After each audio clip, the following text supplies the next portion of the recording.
Barak Yahweh, Barak Yahweh Shai. All praise, glory, and honor goes to Yahweh, Bahashim Yahweh Shai, Bahashim Rakakadash. Double honors to the apostles and your elders of great millstone who rule well.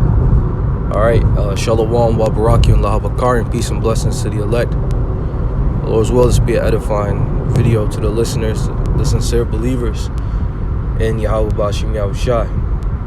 Okay?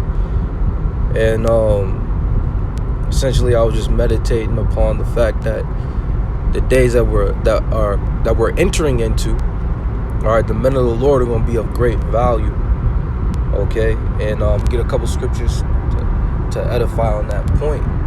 This is Isaiah chapter 13, and I'm gonna jump around, but I'm gonna read verse 1. It says, "The burden of Babylon, which Isaiah the son of Amos did see."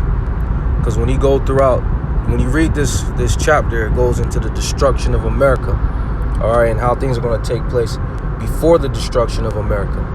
So that's why it says the burden of Babylon. Right now we're in Babylon. Babylon is America. Okay, the Holy Scriptures doesn't say America specifically. Okay, it refers to America as Babylon. Babylon means Babal in the Hebrew, which means confusion. And what takes place in America? Nothing but confusion. Men wanting to be women, women wanting to be men. Okay, disobedient children. All right, the list goes on and on. All right, but a great burden is coming to Babylon. All right, and it's known as Jacob's trouble, or the day of the Lord, a day of harshness. So let's go ahead and jump down. Verse 6. It says, "How ye, for the day of Yahweh is at hand. It shall come as a destruction from the Almighty." And that word "how," when you go into that word, it means a high-pitched scream. Like when a woman screams, it's in a high pitch. All right, and in the days to come, not just women but men are going to be screaming like girls because of the fear that the Lord is about to bring to the earth, the terror that the Lord is about to bring to the earth, the destruction that the Lord is about to bring to the earth. Okay, verse 7, it says, "Therefore shall all hands be faint, and every man's heart shall melt." Okay, the people are going to be dropping dead from heart attacks because of the fear, the things that they're going to see. The things that people are about to witness is so far beyond what they actually have seen in their life and what they could even imagine. All right, different animals changing their places, wild beasts changing their places and devouring the people. Your neighbors going into your houses and destroying you for lack of bread. Rape. Okay, women being ravished at an alarming rate. Men being ravished because there's a lot of sodomites out here. Men being let loose from the prisons, coming out ravishing men. Okay, the things that's about to happen on the earth is going to be unbelievable.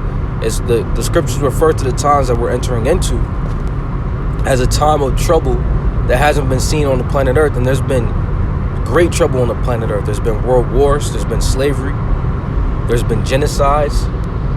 Okay, but the time that comes is going to make all these different tragic times and times past not look as bad. Verse 8, it says, "And they shall be afraid, pangs and sorrow shall take hold of them. They shall be in pain as a woman that travaileth. They shall be amazed one another, their faces shall be as flames." Okay, so not only are they going to be in pain like a woman giving birth, but they're going to be sounding like a woman giving birth. That's how the men are going to behave themselves. This is Jeremiah chapter 30. And I'm going to start at verse 5. "For thus saith Yahweh, we have heard a voice of trembling, of fear, and not of peace." So the day of the Lord is going to bring forth trembling, a trembling fear, and no peace. It says in 6, "Ask ye now, and see, whether a man doth travail with child. Wherefore do I see every man with his hands on his loins as a woman in travail, and all faces are turned into paleness." So Jeremiah is saying, look, does a man give birth to a child? We know the answer to that. The answer to that is no.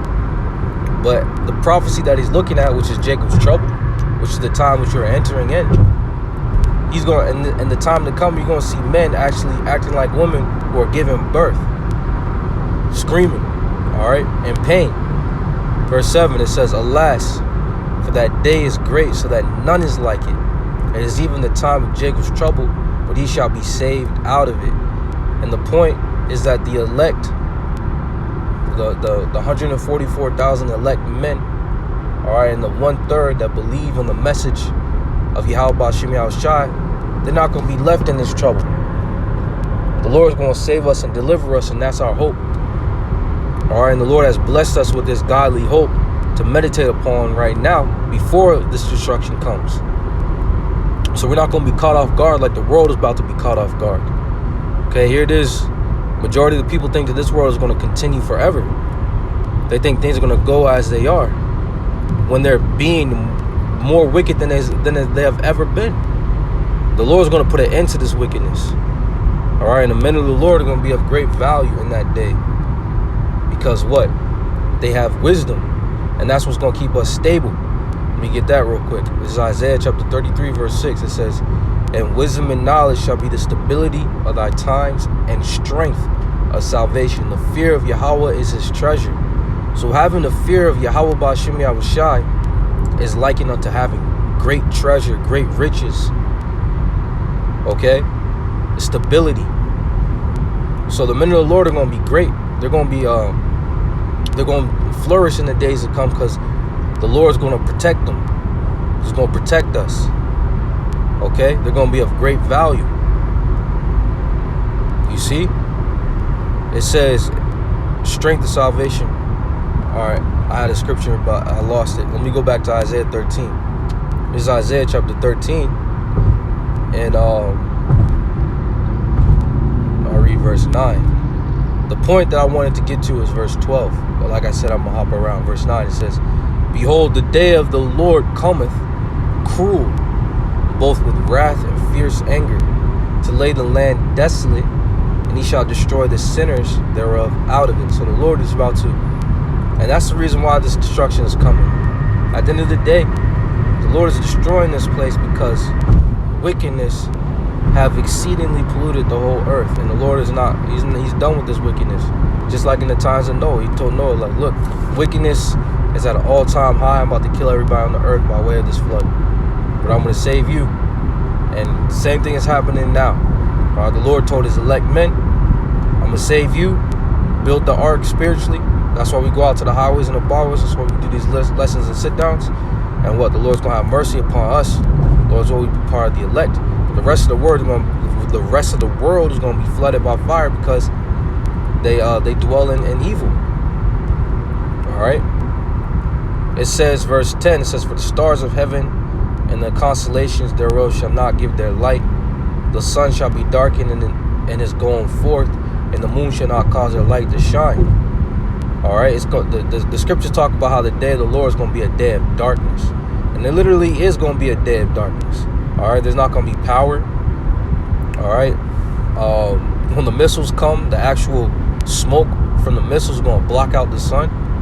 All right, the chariots are going to cover the sky, which is going to darken the world.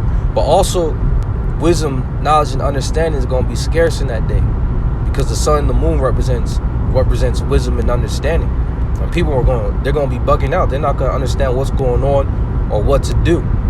But the men of the Lord, we've been given the mysteries. We've been given the secrets. So that's why we're going to be prepared in that day. Let me get this real quick in Amos, and I'm going to jump right back. Amos chapter 3, verse 7. Surely the Lord power will do nothing, but he revealeth his secret unto his servants, the prophets. All right, the Lord has given us, the men of the Lord, the counsel. All right, so we're going to understand what's taking place and why it's taking place. And that's going to keep us in a stable mind frame. It's going to keep us sound. We're not going to be bugging out like everyone around us is going to be bugging out, crying and things of that nature, having heart attacks and things of that nature. All right, let me go back to Isaiah 13. It's Isaiah 13 and verse 11. It says, and I will punish the world for their evil and the wicked for their iniquity. And I will cause the arrogancy of the proud to cease, and will lay low the haughtiness of the terrible. It says in 2 Ezra, the 8th chapter, in the 50th verse, that the destruction and the miseries that are going to fall upon these people in the last days is directly because of the pride that these people walk in. Pride is at an all-time high. But we know with the Lord, pride is an abomination, and the Lord is about to put an end to being in the spirit of proudness. Okay? By completely doing away with this place in a very violent fashion. Verse 12. It says, I'll make a man more precious than fine gold, even a man than the golden wedge of Ophir. All right, and a man's going to be precious. All right, the men of the Lord are going to be precious because they have wisdom. All right, and the Lord's going to protect the men with wisdom. All right, because the Lord only loves men that dwell with wisdom. Okay, let's see. A couple more. It's Isaiah 4:1. It says, in that day 7 women shall take hold of one man, saying, we will eat our own bread and wear our own apparel. Only let us be called by thy name to take away our reproach. All right, and the 7 women are going to cleave unto that man of the Lord because he's going to offer that woman stability in that time. The only people that are going to be able to offer stability in that day are men. All right, and particularly the men of the Lord whom the Lord is dealing with and building up now before that day comes. Isaiah 32 and verse 2, it says, and a man shall be as an hiding place from the wind, and a covert from the tempest, as rivers of water in a dry place, as the shadow of a great rock in a weary land. So a man is going to be a refuge, a hiding place in that day. All right, for women, okay, because of the great value that they have through the wisdom that the Lord has bestowed upon us. Okay, Lord's will is edifying. Call Allah Yahweh Bashim Yahshua Bashim Kakadash. Double honors to the apostles and the elders of great mills on the Ruwell. Shalom wa baraki and la bakar, and peace and blessings to the elect. Shalom.